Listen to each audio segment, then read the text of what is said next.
Okay, this video is called How to Meet Women. It sounds so simple. Like when you're in high school, you just go to class. There's tons of women all over the place, and then there's a party on the weekend. You don't even think about it. But for late middle-aged guys like me, I'm 60 years old, it's actually incredibly difficult to meet a single woman.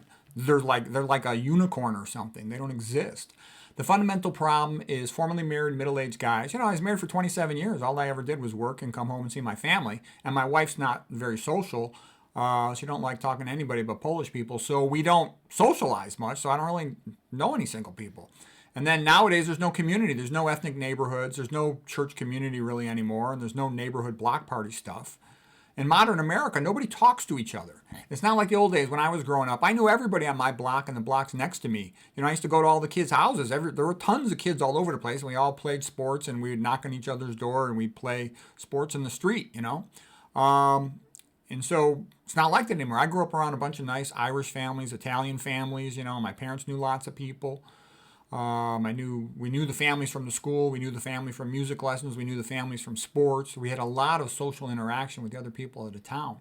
Okay, so anyways, here's the advice from viewers on how to meet women. First of all, he said, walk your dog at the park.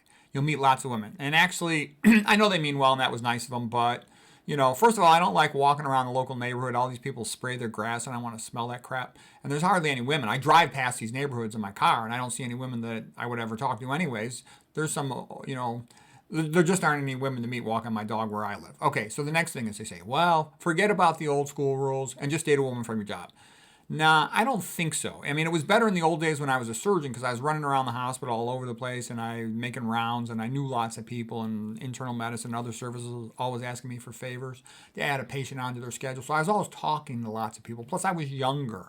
And I got invited in the old days. When I was a conventional surgeon, I was a textbook author of surgery techniques, and I was invited to give a lot of lectures on conventional surgical topics. But nowadays, I work primarily as a neuroradiologist. I still do some imaging-guided surgery. I still do some general radiology. And lots of people come to me as a consultant, to get my opinion on a lot of things. Lots of doctors come to me to get opinions on themselves and their families, but they never invite me to speak in front of any group. But anyways, it's too dangerous in modern corporation. Pretty much almost all large modern corporations hate men. And, they're a place to make money. And you got to be careful about mixing that with anything else because they favor women over men to such a tremendous extent, almost all modern corporations, that it's best to, get the woman from somewhere else if possible. Okay, the next thing I was told is go on a dating app. And I've tried that. And so far, a lot of the dating apps, they won't let me sign up. They have so many rules, I can't get past their blocks. And then I did sign up for one, and God, it was a nightmare. Match.com.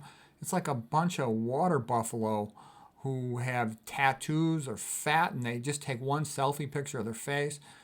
There's a few attractive ones, but man, it's such a disaster. It's depressing. You almost want to vomit when you're there. So far, I've never chatted with any of them. I don't think I ever will. I couldn't believe how bad it was. And there's hardly any women. They show you the same women over and over, and then they show them to you from like 1,000 miles away. It's ridiculous. I don't think they have many members, and they just want to try to, get money from your credit card. I mean, that's what it is. I figured I'd make a video just to see what happens. I wasn't too optimistic. I'd make a video about what I want in a woman, and I figured, who knows, maybe I'll meet somebody who has some common interest with me. So far, it's been a big success, and I've received exactly 0 emails. One viewer told me, why don't you stop making these videos about your divorce? You sound like a pathetic wimp. No one wants to hear it. I disagreed. I said, my divorce videos are some of my most popular videos, and it's good for younger men to learn about this, hopefully avoid it. He said, I send people to your channel to learn about nutrition and health. They don't want to listen to you whining about divorce. They don't want to see all this stuff about books and philosophy and art and all this stuff. You should make separate channels for each of these topics. I said, look, I just make this channel as a hobby. It's not monetized. I have hardly any time. I don't have time to make multiple channels. It's my channel. I can and will do whatever I want with it. And then the other viewer suggestion that I think maybe has the most potential, he says, forget about where you live. It's brain dead. It's never going to change. You should move to Florida. There's lots of wealthy, smart people in Florida. And that's maybe what I'll do, but that's going to take a while to figure that one out. So anyways, that's where it's at. Any suggestions are welcome.